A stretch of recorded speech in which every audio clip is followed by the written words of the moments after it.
চট্টগ্রাম থেকে আমি ফেসবুকে দিয়েছি যে আমি অনুষ্ঠানে বসে দোয়া করছি যেন সমস্ত গণমাধ্যম দেশ এবং জাতি গঠনে ইতিবাচক ভূমিকা রাখতে পারে, আর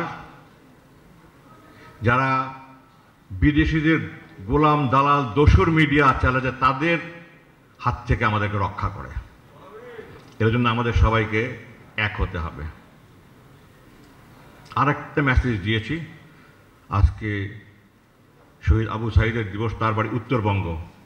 যমুনা ব্রিজ নিয়ে অনেক নামান আদান প্রদান হয়েছে। আমি আজকে আপনাদের মাধ্যমে, এই ফোরামের মাধ্যমে আমি দাবি করছি সরকারের কাছে, আমি আকুল আবেদন জানাচ্ছি এবং আমি নিশ্চিত আপনারা সবাই একমত হবেন, ওই ব্রিজের নাম শহীদ আবু সাঈদ সেতু না রাখা হোক। ওইটা যদি রাখা হয় তাহলে তার মূল্যায়ন হবে। এবং আমি আরও একটা দাবি করেছিলাম, আমার মুক্তির পরে প্রথম আমি ৩রা সেপ্টেম্বর প্রেস ব্রিফিংয়ে, যে এই বিপ্লবের যে যে ভূমিকা রেখেছে তাদেরকেও সাহসিকতাপূর্ণ ভূমিকার জন্য খেতাব দেওয়া হোক।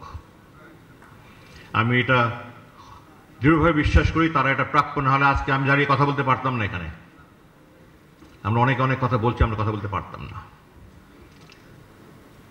আমি রাজনীতি নিয়ে এখন কোনো কথা বলতে, শুধু একটা কথা বলি যে আমি 3 মাস হাসপাতালে ছিলাম মুক্তির পরে।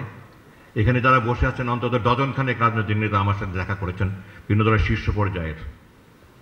আমাকে সবাই বলেছে রাজনীতিতে আসেন। আমি এখনও রাজনীতি ময়দান সুষ্ঠু বলে মনে করি না। তবে আমি সবাইকে একটা অনুরোধ করেছি, এবং আমি যেই কারণে 8 বছর 2908 ঘন্টা 69,794 ঘন্টা অন্ধকার কারাগারে ছিলাম, একটাই কারণ, আমি ভারতের বিরুদ্ধে সোচ্চার ছিলাম। আমি ফেসবুকে ভারতের বিরুদ্ধে জিহাদ করছিলাম, এখনও করছি। স্যার বলে গেছেন আমাদেরকে ভারতের বিরুদ্ধে ঐক্যবদ্ধ থাকতেই হবে, আমাদের অস্তিত্ব না হলে বিলীন হয়ে যাবে। 71-এ তারা স্বাধীন করেছিল আমাদেরকে তাদের অর্থনীতির বাজার বানানোর জন্য, একটা তাবেদার সরকার বসিয়ে আমাদেরকে গোলাম বানানোর জন্য। তারা জোরে সফল হয়েছে, আমাদেরকে বেরিয়ে আসতে হবে। আমি পিনাকি ভাই বলি, আমি দাদা বলি না, ওনার সাথে আমি একমত।